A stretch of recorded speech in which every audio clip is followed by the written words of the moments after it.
ডাকসুর কর্মকাণ্ডকে গুন্ডামি বলেছেন সাদেক কায়েম, ফাতেমা তাসনিম জুমা, সর্বমিত্র চাকমা, সঞ্জিদা সঞ্জানা, এদেরকে বলেছেন গুন্ডা।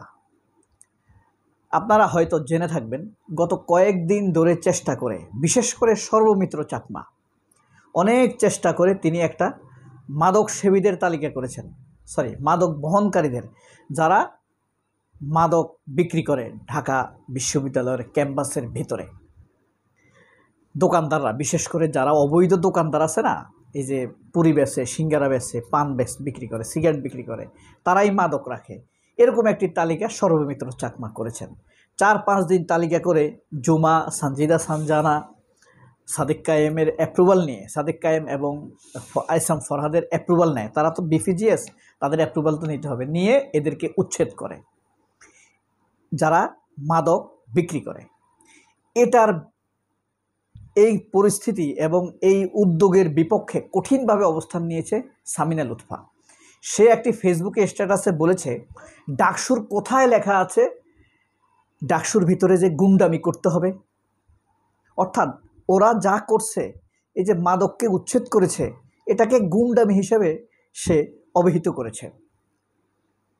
আমি নিজেই খুব অবাক হয়েছি, আশ্চর্য হয়েছি, এটা কিভাবে সম্ভব? ঠিক সে যখন এটাকে বলছে, কোথায় লেখা আছে গুন্ডামি করতে হবে, ডাকসুর কোথায় লেখা আছে গুন্ডামি করতে হবে, ক্যাম্পাস সম্পাদক মোসাদ্দেক একদম পাক্কা মেরে দিয়েছেন। সে বলেছে, শিক্ষক নেটওয়ার্কের কোথায় লেখা আছে যে মাদকের পক্ষে অবস্থান নিতে হবে? এই সামিনা লুৎফা কিন্তু সাবেক বাম ছাত্র সংগঠনের নেত্রী এবং ছাত্র ইউনিয়ন করা, অর্থাৎ ম্যাগ মোল্লার বসুরা যেটা করছে, এখন সে বিশ্ববিদ্যালয়ের শিক্ষিকা।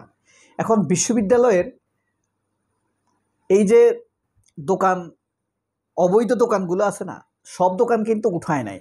যারা অ্যাপ্রুভাল নিয়ে রেজিস্ট্রেশন করে দোকান বসিয়েছে তাদেরকে উঠায় নাই। যারা অবৈধভাবে দোকান বসাইছে এবং এই দোকানের মাধ্যমে মাদক বিক্রি করে, তাদেরকে উচ্ছেদ করেছে।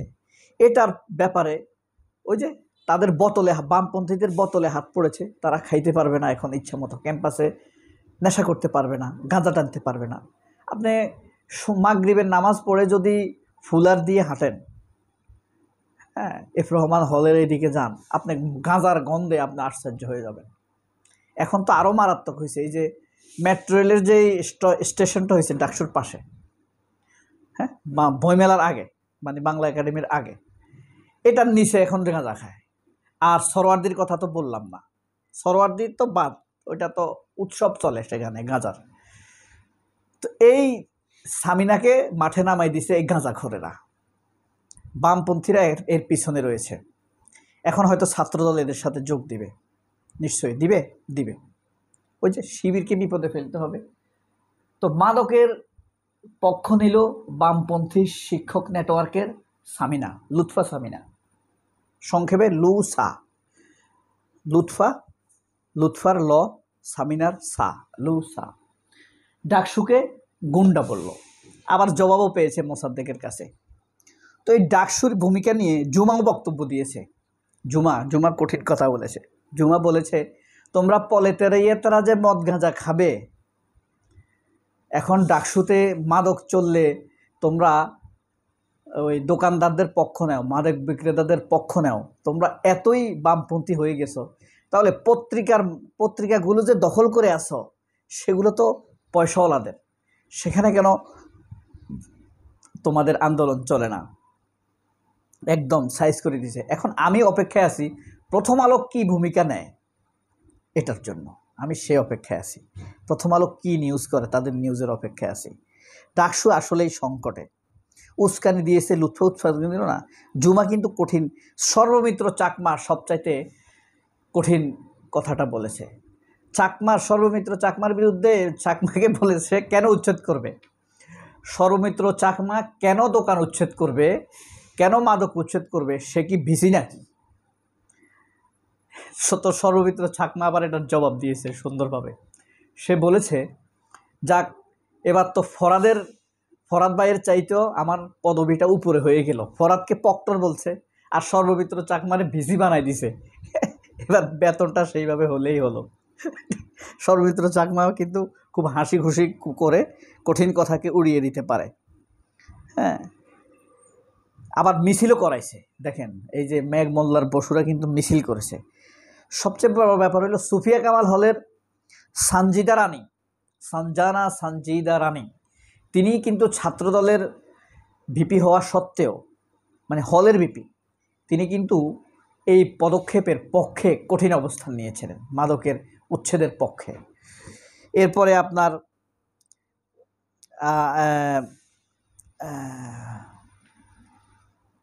ওসমানী হলের ভিপি জসিম, হলের ভিপি, সেও এই মাদকের পক্ষে কঠিন, মাদক মানে উচ্ছেদের পক্ষে কঠিন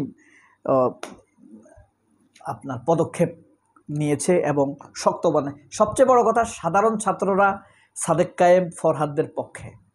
আর সাদেক কায়েম ফরহাদ যেভাবে তারা নির্বাচিত হয়েছেন, যেই ম্যান্ডেট নিয়ে নির্বাচিত হয়েছেন, যে রায় সমর্থন, স্বতঃস্ফূর্ত সমর্থন নিয়ে তারা নির্বাচিত হয়েছেন, হ্যাঁ, শুধু ঢাকা না, এটা আসলে বিস্ময়কর। অনেকে বলে না ডাকসুর ইলেকশন নিয়ে এত হাইপ তোলা হয় কেন?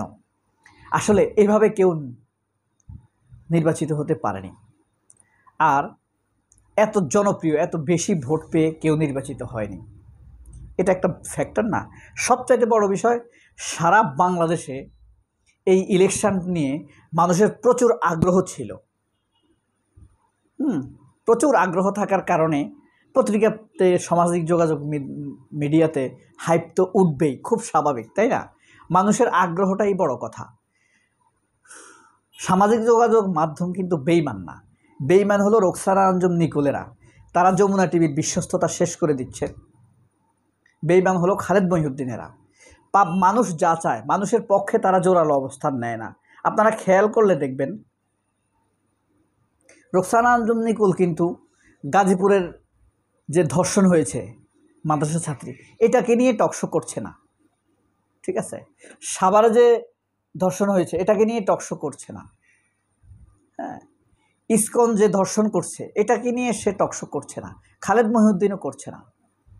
সে টকশো করছে যে টকশো করলে ভারত সুবিধা পাবে। হ্যাঁ, এটা সাধারণ মানুষের পক্ষে থাকা নয়। মানুষ মাদ্রাসা শিক্ষাকে ভালোবাসে, সেই মাদ্রাসার উপরে যখন আক্রমণ আসে তখন মানুষের ফিলিংসের পক্ষে অবস্থান নেয় না। তারা ভারতের ফিলিংসে, ভারত কোন চোখে দেখছে সেই অনুযায়ী তারা টকশো করে। বুঝেন না?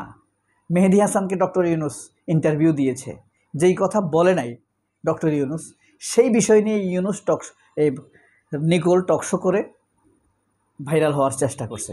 কিন্তু মানুষ তো ধরে ফেলছে, সাংবাদিকরা ধরে ফেলছে, জবাবও দিয়ে দিছে। সবাই অনেক ভালো থাকবেন। ডাকসুর এই পদক্ষেপকে আপনি কিভাবে দেখছেন কমেন্ট করে জানাবেন। আল্লাহ হাফেজ, আসসালামু আলাইকুম।